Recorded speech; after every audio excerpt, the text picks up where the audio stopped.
जब जब धरती पर अधर्म बढ़ता है तब तब भगवान विष्णु धरती पर अवतरित होते हैं। द्वापर युग में भगवान विष्णु ने कृष्ण के रूप में अवतार लिया था और अधर्म का नाश किया।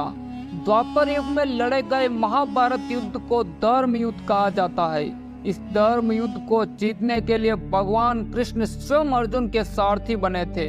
भगवान श्री कृष्ण ने इस युद्ध से पहले अर्जुन से कहा था कि इन योद्धाओं को गौर से देख लो, ये इस युग के सबसे महान और पराक्रमी योद्धा है जो इस युद्ध के बाद शायद ही देखने को मिलेंगे और आने वाले युगों में ऐसे योद्धा फिर जन्म भी नहीं लेंगे।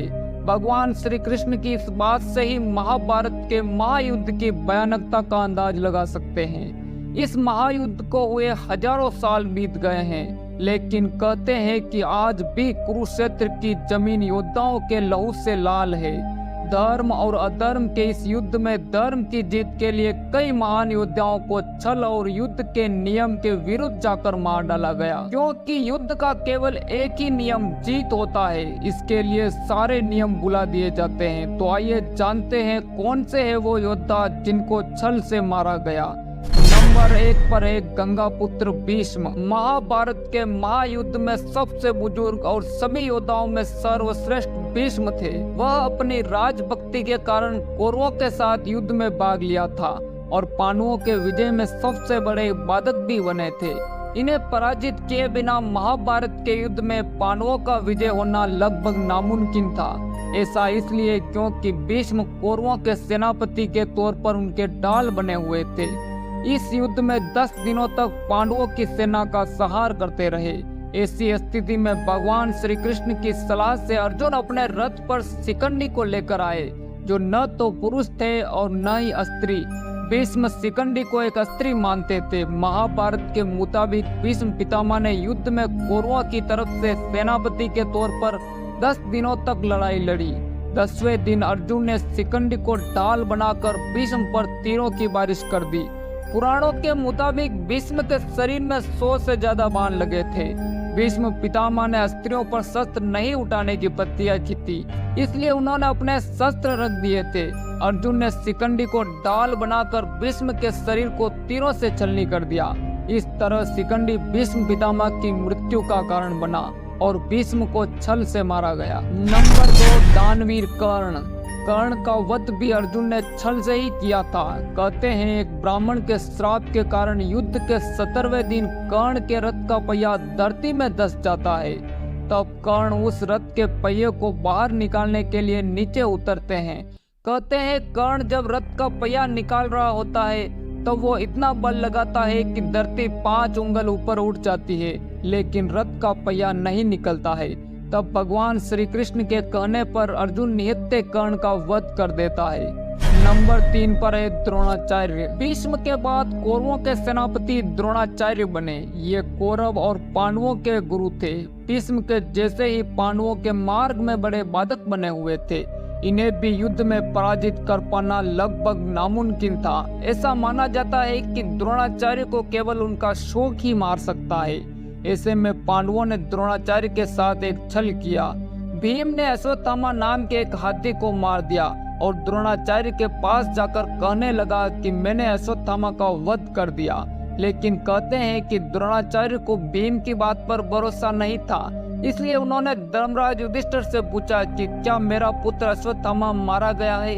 इस पर युधिष्ठिर ने कहा कि अश्वत्थामा मारा गया, लेकिन यह नर भी हो सकता है और हाथी भी। दौरान जब युधिष्ठिर यह कर रहे थे उस समय भगवान श्री कृष्ण ने शंखनाद कर दिया, जिससे द्रोणाचार्य बात को सही से सुन नहीं पाए और शोकाकुल होकर अपने अस्त्र शस्त्र रख दिए। इस मौके का फायदा उठाकर द्रौपदी के भाई धृष्टद्युम्न ने द्रोणाचार्य का वध कर दिया। नंबर 4 पर है जयद्रथ। दुर्योधन के जीजा जयद्रथ के कारण अर्जुन के पुत्र अभिमन्यु का वध कौरवों ने मिलकर किया था। इससे क्रोधित होकर अर्जुन ने प्रतिज्ञा ले ली कि अगले दिन के युद्ध में सूर्यास्त तक वह जयद्रथ का वध कर देंगे, नहीं तो खुद अग्नि समाधि ले लेंगे। कौरवों की पूरी सेना उस दिन जयद्रथ की सुरक्षा में लग गई। ऐसे में अर्जुन के लिए जयद्रथ का वध कर पाना असंभव हो गया। ऐसी स्थिति में भगवान श्री कृष्ण ने एक चाल चली। उन्होंने अपनी माया से सूर्य को ढक दिया, जिससे अंधेरा छा गया। जयद्रथ ने यह समझा कि शाम हो चुकी है और वह अर्जुन के सामने खुद आ गया। तब भगवान श्री कृष्ण ने अर्जुन से कहा कि अपना धनुष उठाओ और जयद्रथ का वध करो, अभी सूर्यास्त नहीं हुआ है। कृष्ण के इतना कहते ही सूर्यदेव फिर से प्रकट हो गए। अर्जुन ने एक पल की भी देरी न करते हुए जयद्रथ का वध कर डाला। नंबर 5 पर है दुर्योधन, महाभारत के युद्ध का अंतिम महायोद्धा जिसका वध छल पूर्वक हुआ था। वह कोई और नहीं बल्कि दुर्योधन था, जिसे महाभारत का खलनायक भी माना जाता है। दुर्योधन और भीम के बीच गदा युद्ध हुआ था। इस युद्ध में गदा का प्रहार कमर से ऊपर करने का नियम था, लेकिन भीम ने कृष्ण के संकेत पर दुर्योधन के कमर पर वार करना शुरू कर दिया, क्योंकि दुर्योधन के शरीर का ऊपरी भाग गांधारी ने वज्र का बना दिया था। इस तरह छल पूर्वक दुर्योधन का भी अंत कर दिया गया। नंबर 6 अभिमन्यु, महाभारत के अनुसार अर्जुन के बेटे अभिमन्यु की मृत्यु चक्रव्यूह में हुई थी। अभिमन्यु को चक्रव्यूह में प्रवेश करना तो आता था, लेकिन निकलने का रास्ता अर्जुन बता रहे थे, तभी सुभद्रा का नींद आ गई थी। इससे अभिमन्यु चक्रव्यूह से निकलना नहीं सीख पाए। युद्ध के दौरान कौरव पक्ष के सभी महारथी अभिमन्यु पर टूट पड़े। अभिमन्यु ने एक के बाद एक कई योद्धाओं को हराया, जिनमें दुर्योधन, कर्ण और गुरु द्रोण भी शामिल थे। लेकिन कौरवों ने एक साथ मिलकर अभिमन्यु पर हमला कर दिया।